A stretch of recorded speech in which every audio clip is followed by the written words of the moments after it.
ಆತ್ಮೀಯರೇ, ಎಲ್ಲರಿಗೂ ನಮಸ್ತೆ. ಇಂದು ನಮ್ಮ ಕುಟುಂಬದವರಿಗೆ ಇದೊಂದು ವಿಶೇಷ ಅಪೂರ್ವವಾದ ಘಟನೆ. ನನ್ನ ಹೆಸರು ಗಟ್ಟಡಿ ಕಾಸ್ಟರ್. ನಾವು ಬದ್ಯಾರಿಂದ ಬಂದಿರುತ್ತೇವೆ. ನನ್ನ ಪತಿಯು ನಿಧನರಾಗಿ 15 ವರ್ಷಗಳು ಕಳೆದವು. ಇದು ನನ್ನ ಮಗ ಮತ್ತು ಸೊಸೆಯ ಅಪೇಕ್ಷೆಯಂತೆ ನಾವು ಒಂದು ಚಿಕ್ಕ ಒಂದು ಯೋಜನೆಯನ್ನು ಹಾಕಿದ್ದೆವು. ಅದಂದರೆ ಅಪ್ಪನ ಪುಣ್ಯಸ್ಮರಣೆಯ ಸ್ಮರಣಾರ್ಥವಾಗಿ ಈ ಆಶ್ರಮಕ್ಕೆ ಒಂದು ಭೇಟಿ ಕೊಟ್ಟು ಇಲ್ಲಿಯ ಸಿಬ್ಬಂದಿಗಳೊಡನೆ ಕಾಲ ಕಳೆದು ಒಂದು ಉಪಹಾರವನ್ನು ಅವರಿಗೆ ನೀಡಬೇಕೆಂದು, ಅದಕ್ಕಾಗಿ ನಮಗೆ ಈ ಅವಕಾಶವನ್ನು ಕಲ್ಪಿಸಿಕೊಟ್ಟಿದ್ದಾರೆ. ಮುಖ್ಯವಾಗಿ ನಾವು ಈ ಅವಕಾಶ ನಮಗೆ ಕಲ್ಪಿಸಿದ ಇಲ್ಲಿಯ ಸರ್ UC ಪೌಲೋಸ್ ಮತ್ತು ಕುಟುಂಬ ವರ್ಗದವರಿಗೆ ನಾವು ಮೊದಲಾಗಿ ಧನ್ಯವಾದಗಳನ್ನು ಅರ್ಪಿಸುತ್ತೇವೆ. ನಾವು ಇಷ್ಟರವರೆಗೆ ಕೇಳಿದಂತೆ ದೇವರು ಎಂಬುದು ಒಂದು ಶಕ್ತಿ. ಅವರು ನಮಗೆ ಕಾಣುವುದಿಲ್ಲ, ಕೇವಲ ಅವರ ಅನುಭವವಾಗ್ತದೆ. ಆದರೆ ಇಲ್ಲಿಗೆ ಭೇಟಿ ಕೊಟ್ಟ ಮೇಲೆ ನಾವು UC ಪೌಲೋಸ್ ಸರ್ ಮತ್ತು ಅವರ ಕುಟುಂಬದವರಲ್ಲಿ ಜೀವಂತ ದೇವರನ್ನು ಕಂಡಿದ್ದೇವೆ.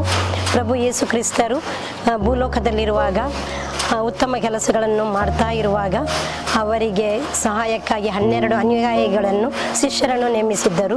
ಅದೇ ರೀತಿ ಇಲ್ಲಿ UC ಪೌಲೋಸ್ ಸರ್ ಮತ್ತು ಕುಟುಂಬ ವರ್ಗದವರು ಒಂದು ಯೋಜನೆಯನ್ನು ಕೈಗೊಂಡು ಅವರ ಸಿಬ್ಬಂದಿ ವರ್ಗದವರ ಒಂದು ಸಹಾಯದಿಂದ ಬಹಳ ಒಂದು ಉತ್ತಮವಾದ ಕಾರ್ಯವನ್ನು ಜನರು ಮೆಚ್ಚುವಂಥ, ದೇವರು ಮೆಚ್ಚುವಂಥ ಕಾರ್ಯವನ್ನು ಮಾಡುತ್ತಿದ್ದಾರೆ.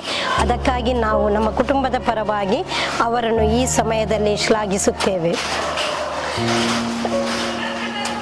ಸರ್, ನಿಜವಾಗಿಯೂ ಇದೊಂದು ಉತ್ತಮವಾದ ಕಾರ್ಯ. ನಾವು ಇದನ್ನು ಮಾಡುವುದೆಲ್ಲ ಕೇವಲ ನೋಡಲಿಕ್ಕೂ ನಮಗೆ ಒಂದು ಅವಕಾಶ ನಿಜವಾಗಿ ಸಿಕ್ಕಿರುವುದಕ್ಕಾಗಿ ನಾವು ದೇವರಿಗೆ ಕೃತಜ್ಞತೆಯನ್ನು ಸಲ್ಲಿಸುತ್ತೇವೆ. ಮತ್ತು ಇಲ್ಲಿ ನಾವು ಕಂಡಂಥ ಒಂದು ಈ ಕುಟುಂಬದವರು ಹಾಗೂ ಸಿಬ್ಬಂದಿ ವರ್ಗದವರ ಸೇವೆಯು ನಗುತ್ತಾ ಅವರು ಸೇವೆಯನ್ನು ಮಾಡಿರುವುದು ನಿಜವಾಗಿಯೂ ನಮ್ಮ ಜೀವನಕ್ಕೂ ಒಂದು ಮಾರ್ಗದರ್ಶನವಾಗಿದೆ.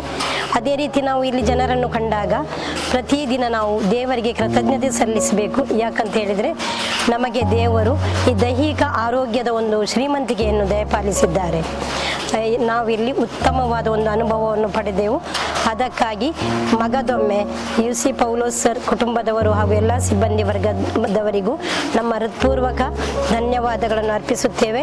ಹಾಗೂ ಈ ಕೆಲಸವು ಇನ್ನೂ ಮುಂದುವರೆದು ಹೋಗಲು ಬೇಕಾದ ಎಲ್ಲ ವರಗಳನ್ನು ದೇವರು ಅವರಿಗೆ ದಯಪಾಲಿಸಲಿ ಎಂಬುದಾಗಿ ನಮ್ಮ ಹಾರೈಕೆ. ಧನ್ಯವಾದಗಳು.